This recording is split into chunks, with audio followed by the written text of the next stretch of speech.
All right, so in the BirthSync platform, this video is a quick video on how Solo Pro and Solo Pro Plus users will enter in providers and referrals into their client records.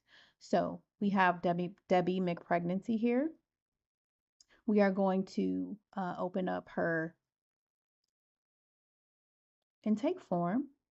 As you can see here, scrolling down, we'll get to past address, and now we're going to get to the medical provider and additional medical provider information.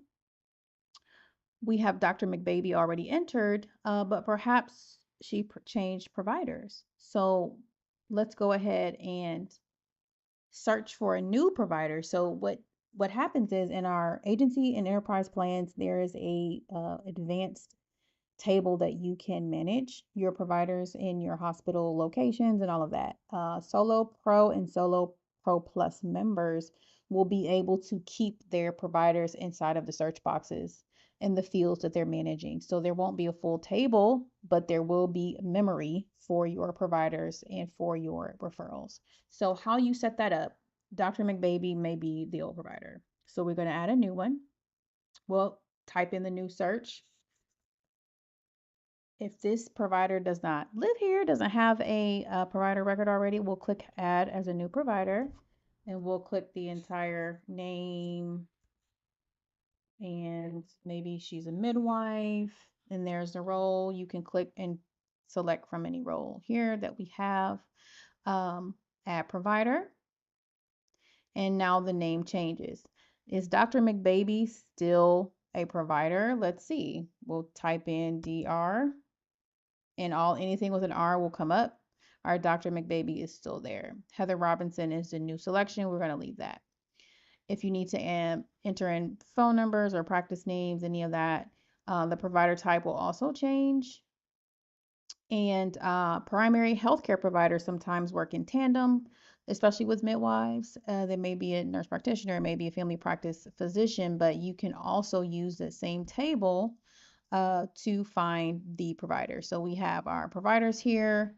Maybe Dr. McBaby goes to primary. Maybe there's another provider that you want to enter, but you would enter it as a new field. And then once you see that it's not here, it is add new, and it'll let you type it in new with the name and obstetrician. The rest of this information doesn't apply to you unless you have agency account. It won't show up for you to manage, but the name and the role for you will show up, and it will be saved. On to additional medical providers. What if they are seeing MFM? What if they're seeing a therapist? What if they're seeing a pelvic floor professional or lactation? Maybe they're lactating from a previous baby that they just had. You want to add that provider, it's going to pull from the same table of your contacts that you're building. There's Dr. McBaby. If you had K in there's Caitlin. So same exact flow for you.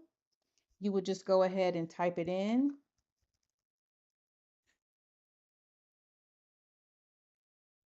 There's no provider found. You would add it. It just adds it there. Select the role. These are all expanded roles. And we'll say this person is a chiropractor. We're adding them. So now we have a chiropractor as an additional medical professional and a therapist. One other thing that you can build a memory for is the planned birth location. So we have the best hospital here. That's one of the locations. We're going to put in and we'll see what else is here. If you want to add a new delivery location, then you would just put the name in, the type of location it is, home birth center, midwifery practice, home birth, etc. And then you create that location. You'd be able to search by typing if you want to change the location out. And those are in the intake form. That is how you add your providers. Now, as far as the referral entries, because that is another type of resource that you can save. You won't be able to manage it as the agencies do, but you can definitely enter and save. So we may have a lactation provider. You may have somebody here. There's somebody in the system. Lactation does it. Maybe you have a therapist or perinatal mental health professional and you put the name in there, PHC, group, something like that. You may have this resource, you may use this resource a lot. You can add it,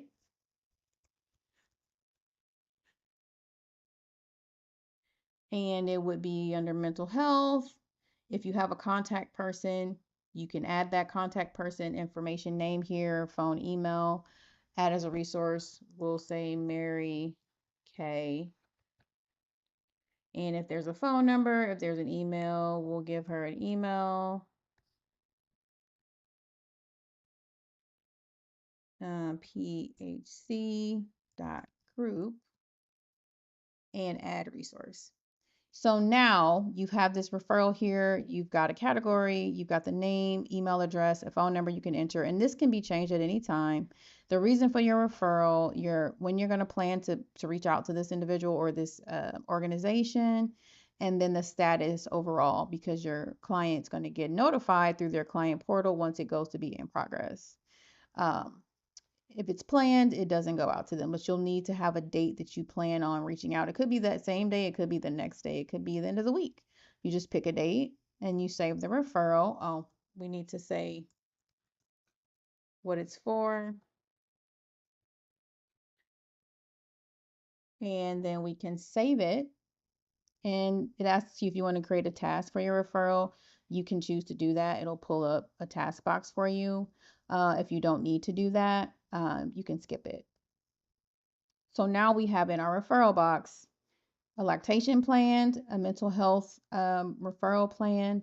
And to manage these referrals or to update them, you're actually going to go to your visit notes and scroll down to the referral tracking section. If you click on the box here, it'll pull it up. You'll be able to enter in more information, updates, any of these things that you need to do here.